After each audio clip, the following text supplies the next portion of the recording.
There's a story you tell yourself about who you are, a story about your goodness, your innocence, your decency. You're not like those other people. You're not cruel. You're not cowardly. You're not complicit in the suffering of others. You've done nothing wrong. Or if you have, it was minor. Forgivable. Understandable given the circumstances. You're essentially good.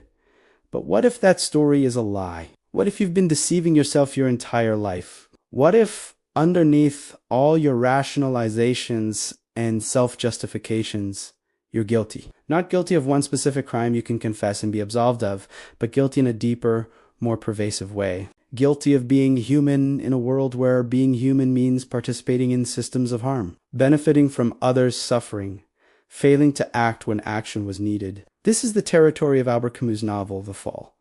And it's the most uncomfortable, most honest, most devastating thing he ever wrote. Because the fall is not about other people. It's about you. It's about me. It's about the guilt we all carry and the elaborate lies we construct to hide from it. The Fall is told as a dramatic monologue. The narrator is Jean-Baptiste Clamence, a former Parisian lawyer now living in Amsterdam. He meets a stranger in a bar and begins talking, and he doesn't stop. Over several nights, he tells his story.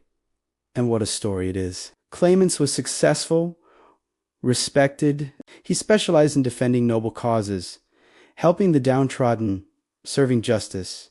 He saw himself as a good man, a virtuous man. He helped others, not for money, but for the satisfaction of being good.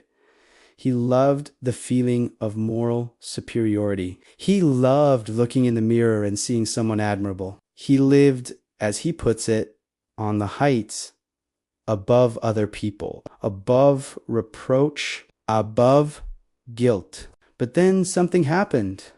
A small thing, almost nothing. One night, crossing a bridge in Paris, he passed a young woman leaning over the railing, looking at the dark water below. He walked past her. A few moments later, he heard a splash. Then a scream. She had jumped. She was drowning. He stopped. He stood there. He heard her cries for help growing fainter. And he did nothing. He didn't jump in. He didn't call for help. He just stood there, frozen, and then he walked away. Left her to die. And in that moment, his entire self-image shattered, because the person he thought he was, the good man, the virtuous man, would have tried to save her. But he didn't. He was a coward. Or worse than a coward.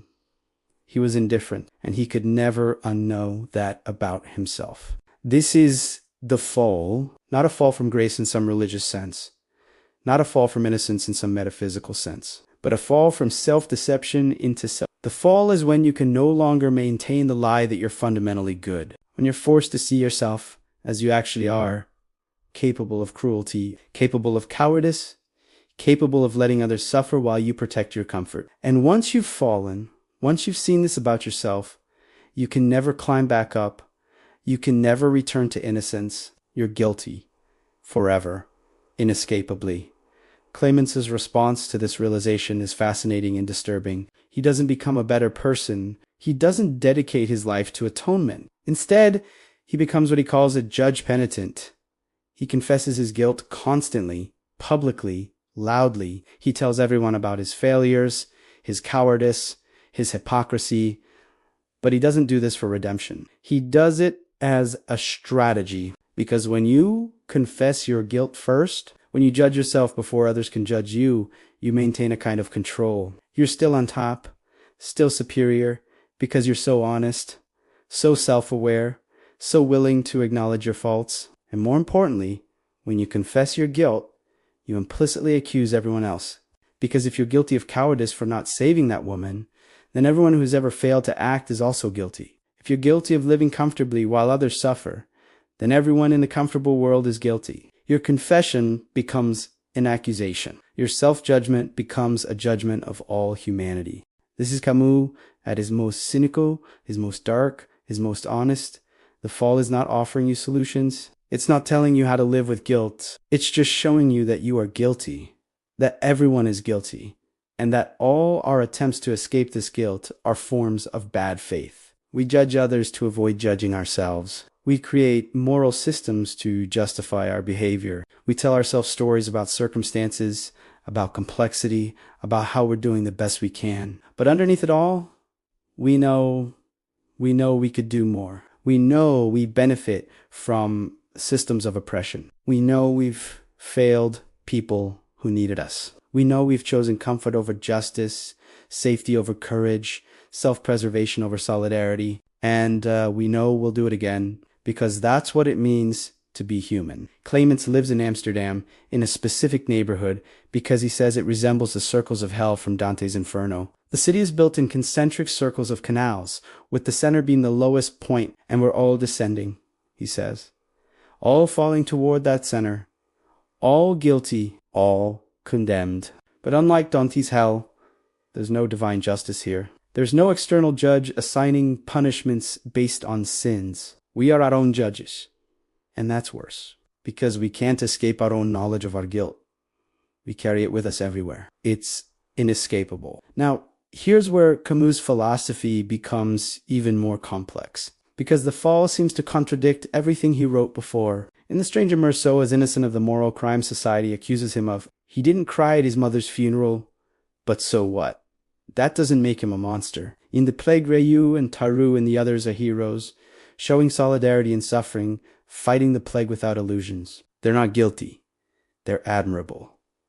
So what happened? Why does Camus, in The Fall, suddenly say everyone is guilty, everyone is fallen, everyone is complicit? If you're still watching, if this exploration of inescapable guilt is making you uncomfortable in the best way, subscribe to continue this journey through Camus' darkest philosophy. Hit the like button if you're ready to confront your own complicity, because we're going into the deepest, most honest places with every video. The answer is that The Fall represents Camus grappling with a problem he couldn't solve. How do you live morally in an immoral world? How do you remain innocent when simply existing in modern society makes you complicit in harm? You wear clothes made in sweatshops. You eat food produced through exploitation. You benefit from historical injustices you didn't personally commit, but from which you still profit. You walk past suffering every day and do nothing. You could give more, do more, sacrifice more, but you don't, because it's hard, because it's uncomfortable,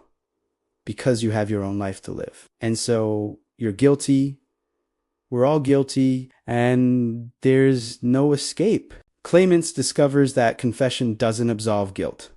Action doesn't erase it. Even dedicating your life to helping others doesn't make you innocent, because you can always do more. There's always someone else suffering while you're comfortable. There's always another injustice you're ignoring. Guilt is structural. It's built into the human condition in a complex, interconnected world. And recognizing this is because if you're always already guilty, what's the point of trying to be good? If you can never be innocent, why not just give up and embrace your guilt? But Camus doesn't actually want you to give up. The Fall is not his final word. It's a provocation. It's him showing you the abyss of moral complexity and saying, look at this, face this, don't turn away. Yes, you're guilty. Yes, we're all guilty. Yes, there's no absolute innocence available in this world. But what are you going to do with that knowledge? Are you going to become cynical like Clamence, using your confession as a weapon against others? Are you going to despair and do nothing? Or are you going to accept your guilt and try anyway? Try to reduce harm, try to help, try to be better, not because it will make you innocent, not because it will absolve you, but because it's the right thing to do. Because guilt doesn't erase responsibility, it increases it. This connects back to the plague. Ryu knows he can't cure everyone. He knows people will die no matter what he does. He knows his efforts are insufficient, but he works anyway, not to become innocent, not to be absolved, but because working is better than not working. Helping is better than not helping, even if it's not enough, even if you remain guilty. That's the ethics of the absurd in its mature form. Not the naive hope that you can be purely good, but the commitment to do what you can despite knowing it's never enough. The Fall forces you to ask uncomfortable questions. What woman did you walk past? What suffering did you ignore? What injustice do you benefit from? What could you have done that you didn't do? And these questions don't have comfortable answers. You can't explain them away. You can't justify them fully. You're guilty of something. Ave many things of being human in a world where being human involves harm, and that guilt is permanent. It's part of your story now, part of who you are. But guilt doesn't have to be it can be motivating. It can be the thing that pushes you to do better, to try harder, to remain vigilant about your own capacity for cruelty and indifference. Guilt can be a teacher, not a pleasant teacher. Not a gentle teacher, but a necessary one. Because without guilt, without the recognition of your failures and complicity, you remain in the comfortable lie that you're fundamentally good. And that lie is dangerous. It allows you to harm others while maintaining your self-image as a decent person. It allows you to participate in systems of oppression while thinking you're innocent. But if you accept your guilt, if you carry it consciously, you're forced to think about your choices, forced to question your comforts, forced to ask at whose expense.